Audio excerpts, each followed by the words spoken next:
नमस्कार, मैं धीरेन्द्र कुमार। आप देख रहे हैं द बुद्धिस्ट टाइम्स टीवी। एक और खंड के साथ में हम आ चुके हैं। उत्तर प्रदेश का अंबेडकर इतिहास। बाबा साहेब डॉक्टर अंबेडकर का मिशन मूवमेंट जन्म से लगा के अंतिम क्षणों तक क्या रहा इतिहास उत्तर प्रदेश में खास। तो इसी कड़ी में हम आ जाते हैं बाबा साहेब डॉक्टर भीमराव अंबेडकर जी के महापरिनिर्वाण के बाद कुछ राज्यों में बाबा साहेब की पवित्र अस्थियां स्थापित की गई, जिसमें विशेष रूप से उत्तर प्रदेश को दर्जा प्राप्त हुआ। उत्तर प्रदेश में बाबा साहेब की पवित्र अस्थियां स्थापित करवाने में मुख्य रूप से डॉक्टर गया प्रसाद प्रशांत, जो महान साहित्यकार, अंबेडकर मिशन को जन जन तक पहुंचाने वाले, जिनका बहुत ही बड़ा श्रेय रहा, उनके मार्गदर्शन में बाबा साहब की पवित्र अस्थियां उत्तर प्रदेश में आईं। अब यहाँ पर बात आ जाती है कि बाबा साहब की पवित्र अस्थियां कहाँ पर स्थापित की जाएं। तो जिसके लिए उत्तर प्रदेश के अंबेडकरवादियों ने एक स्मारक समिति का गठन करने को सोची, जिस स्मारक समिति का नाम था बोधिसत्व बाबा साहेब डॉक्टर भीमराव अंबेडकर स्मारक समिति भारत। तो यहाँ के अंबेडकरवादियों ने इस समिति का निर्माण किया और आगे की जानकारी हम जानेंगे हमारे सर के माध्यम से। तो सर से हम जानेंगे यह ज़मीन कब और कहाँ आरक्षित की गई। जिस समय बाबा साहब डॉक्टर अम्बेडकर का परिनिर्वाण हुआ था, उस समय 10वीं कक्षा का मैं छात्र था। मुझे अभी याद है कि बाबा साहब का जब परिनिर्वाण हुआ। इसके पहले 14 अक्टूबर 1956 को लखनऊ से डॉक्टर गया प्रसाद प्रशांत जी और भंते प्रज्ञानंद जी दीक्षा समारोह में शामिल होने के लिए नागपुर गए हुए थे। बाबा साहब डॉक्टर अम्बेडकर जिस होटल, श्याम होटल में नागपुर में ठहरे हुए थे, उसी में गया प्रसाद प्रशांत जी और भंते प्रज्ञानंद जी ठहरे हुए थे और बाबा साहब से बराबर मुलाकात होती रही। 13 अक्टूबर 1956 को सायंकाल, जिस समय बाबा साहब डॉक्टर अम्बेडकर प्रेस कॉन्फ्रेंस किया, उस समय प्रशांत जी और भंते प्रज्ञानंद जी उस कॉन्फ्रेंस में उपस्थित थे। इसके बाद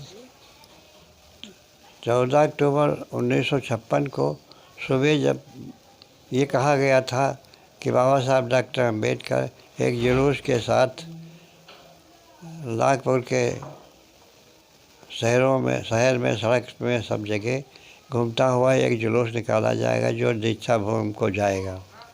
इसमें कुछ लोग जो बहुत डरपोक टाइप के थे, वो कुछ लोग अपने दाएं बाएं हो गए और दीक्षा समारोह में शामिल नहीं हो पाए।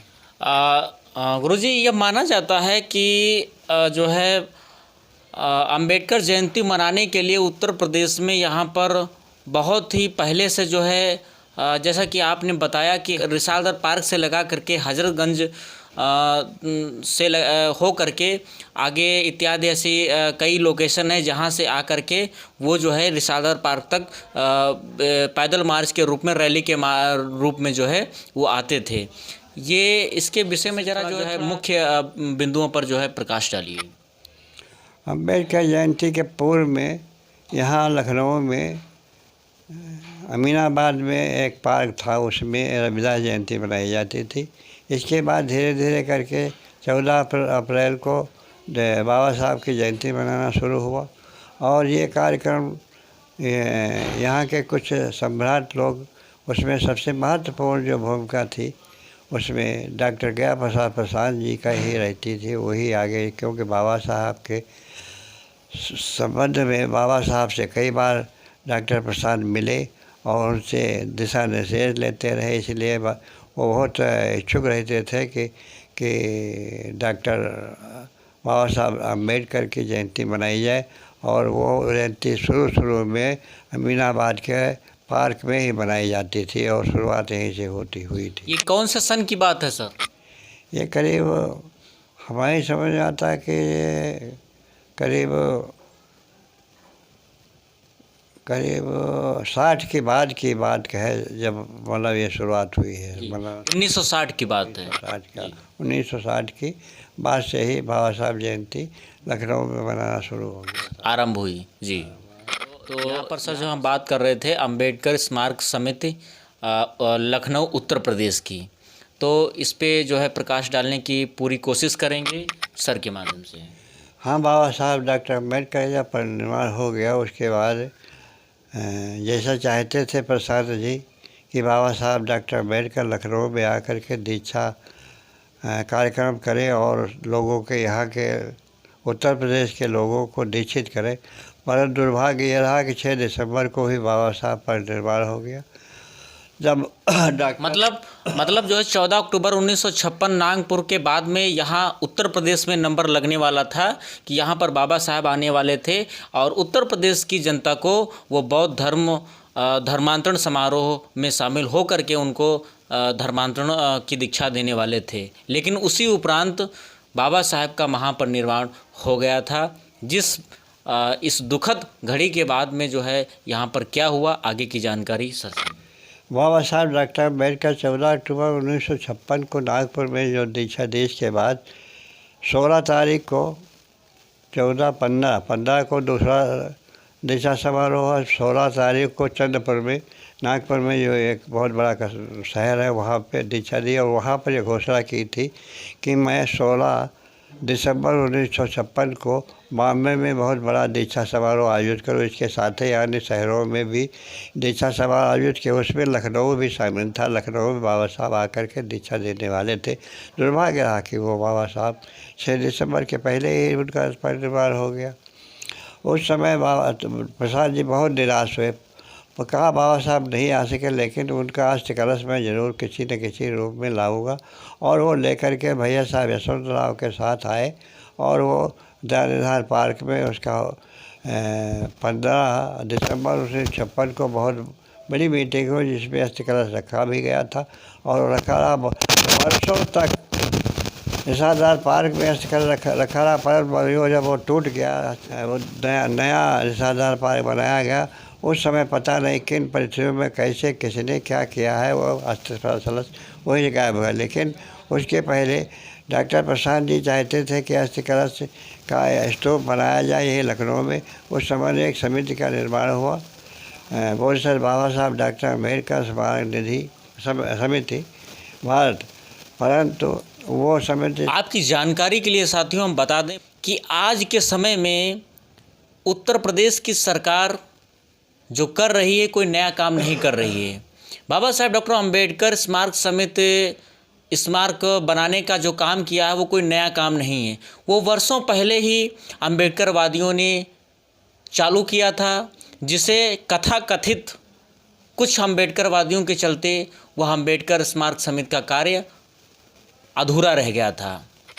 तो आगे की जानकारी सर बताएंगे। 17 अप्रैल 1967 को प्रोफेसर बाबा साहब डॉक्टर अम्बेडकर समिति का गठन किया गया। उसमें कई लोग शामिल थे, मैं भी उपस्थित था उस सभा में। और डॉक्टर ज्ञा प्रसाद ने कहा था कि जो अस्थि कलश यहाँ आया है और निशादार पार्क में अस्थि कलश रखा हुआ बाबा साहब डॉक्टर अम्बेडकर की अस्थियाँ रखी हुई हैं, उसके लिए मैं स्तूप बनवाऊँगा। और उसके लिए ज़मीन की तलाश की गई। ज़मीन लालकुआ लखनऊ में मिल भी गई थी, परंतु किन्हीं परिस्थितियों में कुछ लोगों के स्वार्थ के कारण वो ज़मीन मिली भी और वो ज़मीन फिर दोबारा वहाँ हस्ताक्षर नहीं रखा जा सका।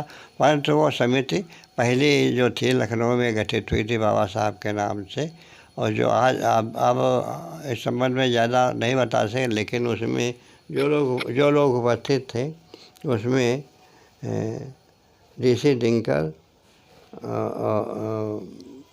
और डॉक्टर स्मारक समिति के सभा में डॉक्टर अंगने लाल जी MA PhD, लखनऊ विश्वविद्यालय, डॉक्टर गया प्रसाद प्रशांत जी, BL राव कुरील, छेदीलाल कुरील, राम प्रसाद चौधरी मैखूलाल आदि लोग उपस्थित थे। उसमें इस समिति का गठन किया गया था, परंतु दुर्भाग्य रहा कि ये स्वार्थी लोगों के कारण ये चल न सकी और बाबा साहब अस्थियाँ इधर उधर पड़ी रही और फिर दोबारा ये बाबा साहब के अस्थि कलश पे स्टूप बन न सका। जो लोगों ने प्रयास किया, डॉक्टर प्रसाद जी हर जी तोड़ कोशिश की और ज़मीन भी मिल गई, सब कुछ हो गया, लेकिन कुछ स्वार्थी लोगों के कारण ये स्तूप बन न सका और अस्थि कलश पता नहीं कैसे क्या हुआ, कहाँ चला गया, कुछ समझ में नहीं आता। मैं नहीं बता सकता क्या हुआ इस संबंध में। तो यह संपूर्ण जानकारी उत्तर प्रदेश में बाबा साहेब डॉक्टर अंबेडकर की पवित्र अस्थि कलश स्थापित हुई। स्थापना के बाद में अंबेडकर स्मारक बनाने के लिए यहाँ के अंबेडकरवादियों ने पूरी कोशिश की, तैयारियां भी की, उस पे चर्चाएं चलीं, सालों तक उस पे बैठक भी हुई, लेकिन कुछ कथाकथित अंबेडकरवादियों के कारण वह कार्य, स्मारक समिति का कार्य पूरा न हो सका, जिसके कारण समाज में अंबेडकर मिशन बाबा साहेब की पवित्र अस्थि कलश का धीरे धीरे चर्चा कम होती गई कि आखिर आज भी बहुजन समाज उत्तर प्रदेश के लोग नहीं जानते हैं कि बाबा साहेब अंबेडकर जी की पवित्र अस्थि कलश कहाँ पर स्थापित हैं। तो ये ऐसी बहुत सी जानकारी हैं जो आपके बीच में हम लाते रहेंगे, समाज को जगाते रहेंगे। देखते रहिए द बुद्धिस्ट टाइम्स टीवी। एक और ख़ास बात आपको बताते चलें, डॉक्टर अंबेडकर महासभा, जो नाम आपने सुना होगा, अंबेडकर महासभा में जो है माना जाता है कि बाबा साहब की पवित्र अस्थि कलश वहाँ पर स्थापित हैं। कुछ अंबेडकरवादियों ने इसको नकारा है। माना जाता है कि बाबा साहब की जो पवित्र अस्थि कलश मुंबई से चल करके उत्तर प्रदेश में आई, वो रिसालदार बुद्ध विहार में स्थापित हुई थी। वहाँ से वो अस्थियाँ कब और कैसे, कहाँ पर क्या हुआ, उसकी जानकारी आज तक नहीं पता चली है।